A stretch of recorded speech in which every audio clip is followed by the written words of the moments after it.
जय श्री श्याम सभी को। जय श्री गणेशाय नमः।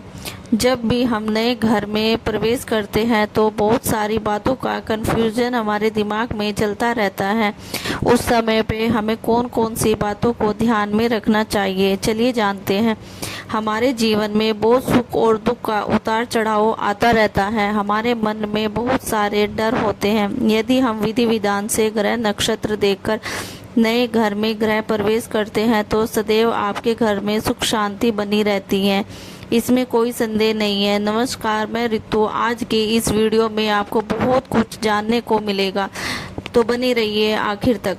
नए घर में हमें कैसे प्रवेश करना चाहिए और किन किन बातों का ध्यान रखना चाहिए और क्या क्या गलती हमें भूलकर भी नहीं करनी चाहिए।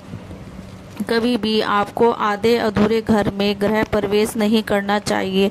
जब आपके घर में खिड़की, दरवाजे, रंग रोगन सब कंप्लीट हो जाए तभी आपको गृह प्रवेश करना चाहिए।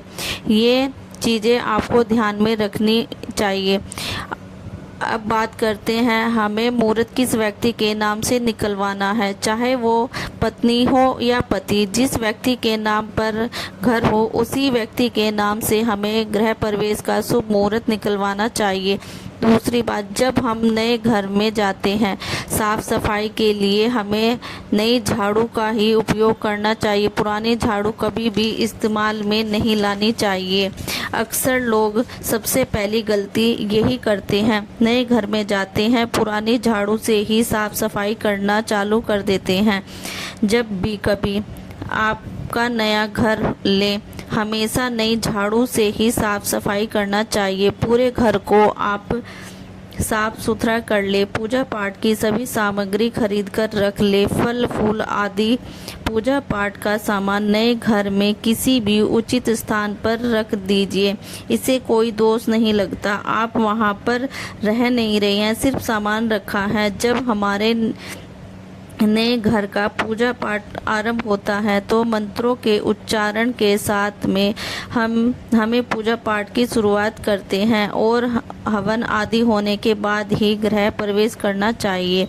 हवन में सभी देवी देवताओं का पूजन होता है। सबसे पहले वास्तु दोष पूजा होता है। जब हमारे इस मकान का नींव पड़ रहा था तब कितने ही कीड़े मकोड़ों का कितनी जीव हत्या हुई होगी वो हमें नहीं पता। उसी के लिए वास्तु दोष पूजन होता है। नवग्रह जो 9 प्रकार के हमारे ग्रह होते हैं उनका पूजन हम करते हैं। उसके बाद ही हमें अपने ग्राम, जिस एरिया में आपका मकान बना होता है, उसके देवता भी होते हैं। अब ये बात आपको पता है या नहीं, ये अलग बात है। और आपके कुल देवता, जिस कुल की आप संतानें हैं, उनकी भी पूजा की जाती है। आपके पितृ देवता, आपको पैदा करने वाले जो आपके पूर्वज होते हैं, ये सभी पूजा करना अनिवार्य होता है। गृह प्रवेश करते समय ये सभी बातों का ध्यान रखना चाहिए। जिन पंडित जी से आप गृह प्रवेश की पूजा करा रहे हैं उन्हें भी ये सब पता होता है, पर थोड़ा सा ध्यान आपको भी रखना चाहिए। इन सभी पूजा के साथ में आप हवन आदि कर ले। गृह प्रवेश के समय हमेशा माता लक्ष्मी के श्री सूक्तम का पाठ करना चाहिए। इससे घर में धन धान्य की कभी कमी नहीं होती। अब बात करते हैं गृह प्रवेश करते समय कलश किस प्रकार का इस्तेमाल करें। जब भी हम अपने घर में साधारण पूजा करते हैं तो अक्सर कलश में पंच पल्लव की बात होती है, पर हम लोग हमेशा पूजा में आम के या अशोक के पत्ते ही इस्तेमाल करते हैं। घर में कोई भी पूजा हो, गृह प्रवेश करते समय आप ऐसा ना करें। जितना आपने धन खर्च मकान लेने में या बनवाने में किया है, थोड़ा सा और कष्ट करें और थोड़ा सा पैसा और खर्च करें। 5 प्रकार के पल्लव की भी व्यवस्था करें। और वो कौन कौन से होते हैं आइए जान लेते हैं। सबसे पहले पीपल के पल्लव, पीपल के पत्ते, उसके बाद बरगद के पत्ते, गुल्लर के पत्ते, उसके बाद आम के पत्ते और फिर अशोक के पत्ते आदि। पहले लोग पाकड़ के पत्ते भी इस्तेमाल करते थे। ये हो गए आपके आम, पीपल, बरगद, गुल्लर और अशोक के 5 प्रकार के पत्ते, जिन्हें 5 पल्लव के नाम से भी जाना जाता है। ये सब पल्लव पत्ते आपको कलश में रखना है और कलश को जल से इसे भर देना है। अब जल में शुद्ध नदियों का जल, जैसे गंगा, यमुना, सरस्वती, कावेरी, कृष्णा, जो भी नदी का जल हो आप उसमें भर लें, या फिर थोड़ा सा नदी का जल लें और थोड़ा सा उसमें शुद्ध जल भर लें।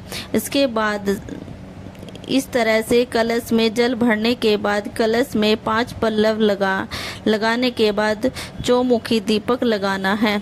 ये चौमुखी दीपक चारों दिशाओं से, चारों तरफ से आपको यश, मान, कीर्ति, माँ लक्ष्मी का आपके घर में प्रवेश होता है, इसलिए चौमुखी दीपक लगाया जाता है। और ध्यान रहे, हमेशा देसी घी का ही दीपक लगाया जाता है। जब घर में हवन आदि हो जाता है तो घर में गृह प्रवेश का शुभ मुहूर्त होता है। शुभ मुहूर्त में ही हम घर में गृह प्रवेश करते हैं। अब ये कलश कहाँ पर रखना चाहिए? कलश अपने पूजा स्थान या घर के मंदिर में भी रख सकते हैं। जो दीपक रखा होता है अनाज के डेरी पर, इसे अपने घर के अगले कोण में दीपक रख सकते हैं, यानी कि आप अपने मेन दरवाजे पर भी रख सकते हैं। अगर हो सके तो अखंड दीपक आप रख लीजिए। 24 घंटे के लिए बहुत ही अच्छा होता है। ये आपके ऊपर है, आप उस घर में कब तक रह रहे हैं। पूजा के बाद नियम तो 3 दिन का होता है। अखंड दीपक लगाना चाहिए। हमेशा आपको शुद्ध गाय के घी का ही दीपक आपको लगाना चाहिए। सरसों के तेल का दीपक नहीं लगाना चाहिए। सरसों के तेल का दीपक घर में लगाने से घर में लड़ाई झगड़ा, गृह क्लेश का योग बनता है। आपको कोशिश करनी चाहिए कि हमेशा घी का ही दीपक प्रज्वलित करें। उसके बाद आप भगवान गणेश, तुलसी का पौधा, 5 चीज लेकर हमेशा गृह प्रवेश करना चाहिए। और आपके घर की महिलाएं होती हैं, वो गीत गायन के साथ में गृह प्रवेश करती हैं। और एक बात, यदि आपके घर में कोई गर्भवती प्रेग्नेंट औरत हो तो उसे अवश्य ही इनवाइट करें। यदि गृह प्रवेश करते समय कोई भी गर्भवती स्त्री प्रवेश करती है तो बहुत ही शुभ परिणाम मिलता है। आप उसका आदर करें, उसे भर पेट भोजन कराएं, मान सम्मान करें। सोने पे सुहागा माना जाता है। यदि उस समय पे कोई गर्भवती स्त्री आपके घर में आती है तो यदि गृह प्रवेश के समय गर्भवती स्त्री हमें मिल जाती है तो इस बात का आप पहले से पता लगा कर रखें और उसे आमंत्रित अवश्य करें। गृह प्रवेश में शुभता के लिए आप उसे बुलाएं। गृह प्रवेश की पूजा के बाद बात करते हैं रसोई घर की पूजा की। रसोई घर में गैस चूल्हे पर पूजा किया जाता है। गैस चूल्हे में अग्नि देवता का पूजन होता है। हमारे घर परिवार पर उसकी कृपा बनी रहे। और सबसे पहले रसोई घर में दूध उबालते हैं। दूध कच्चा होना चाहिए, उसे आप उबालने के लिए रख दे। ध्यान रहे, गर्म करते समय थोड़ा सा दूध गैस चूल्हे पर गिर जाना चाहिए। यदि अग्नि में उसकी खुशबू जो आपके घर में घूमती है वो माँ लक्ष्मी को बुलाती है। माँ लक्ष्मी और कोशिश करें कि अपने रसोई घर में सबसे पहले खीर बनाएं और खीर का भोग ही लगाएं। आपने अपने घर के मंदिर में जो भगवान श्री गणेश जी को विराजमान किया है आप उन्हें भोग लगाएं। दूसरा भोग आपको अपने पितरों के लिए निकालना है। जो आपने आमंत्रित किया है उन्हें भी भोग लगाएं। तीसरा भोग आप तुलसी माँ को भी लगाएं। चौथा भोग कन्याओं के लिए निकालें। 5वां भोग ब्राह्मणों के लिए निकालें। या